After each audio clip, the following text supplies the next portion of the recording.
Hello guys, good morning. Mayroon po tayong ginawang isang Bindo ATM tubig machine. Ito po ay ayan. Ito po yung mga kakailanganin natin. Ito yung pump ng tubig, transformer. Yan, transformer. Ito coin slot. Yung sensor dito. Saka yan, yung timer. Yan. Yan po ang kakailanganin natin. Tapos ko na itong ginawa. Ito po yung hose niya. Ito yung supply. Dito yung suction. Discharge. Papunta dito sa may... Yan, papunta... Ito yung breather niya. Ginawa ko, tinapo sa breather ng heater. Yung breather nila.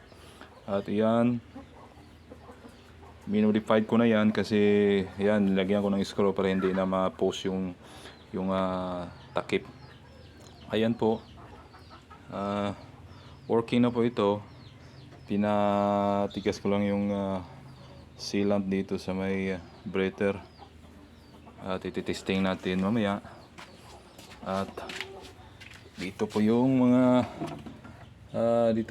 koneksyon niya, yung wire, tapos yung switch, yung isang yung sa pagtapping, yung switch, yung supply ng transformer, yung in is 220. Dito mo isasabay sa may switch sa may compressor. Mas maganda kung dalawa yung switch. Kung hindi na gamitin yung heater, isi-separate mo yung switch, yung compressor, tsaka yung switch niya sa may controls. Ayan po, ito po ay isang 220 12 volts. Easy pa rin, tapos nilagyan ng capacitor para maging DC. Papasok doon sa may timer. Ayan. Ito po yung thermostat niya. Nakabulibod doon sa may evaporator, sa may lagayan ng tubig, tangke ng tubig. Ayan guys, titesting muna natin to.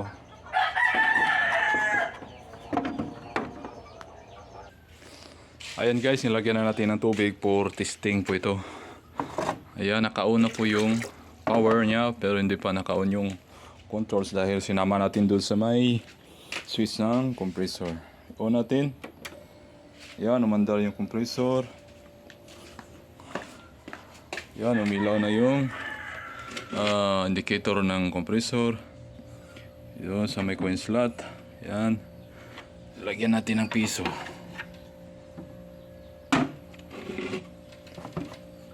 Yan. Shut natin. Yan.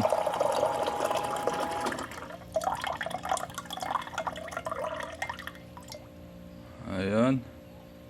Ito po yung ganito lang karami yung piso niya. Pwede naman doon i-adjust sa may timer, doon may adjustan doon kung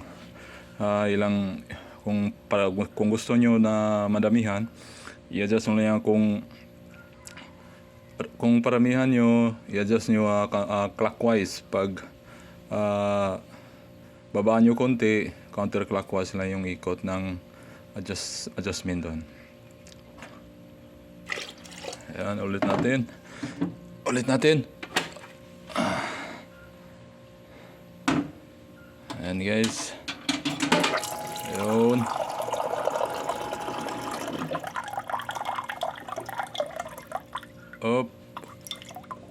May iba. Okay. Ayan guys. Okay na po siya. Testing ulit. Yan guys, pag nakasense na yung ito yung kadalasang trouble na maging masisira nito, yung pag nakailaw po yung sensor, tapos yung timer nakailaw, tapos walang tubig lumalabas, check nyo yung pump niya, yung pump ng tubig, baka sira. Or kung gusto nyo ma-confirm, i-direct nyo yung pump niya sa may 12 volts doon. Pag hindi umandar, yun, sira na yun. Pag hindi naman umiilaw dito, kahit pag walang ilaw doon sa may timer, Ibig sabihin, nandun sa may timer yung problema. Ayan. Taka yung sensor niya. Oh! Ayan guys, testing natin ulit. Huwag lagyan natin ng piso. Yan, piso.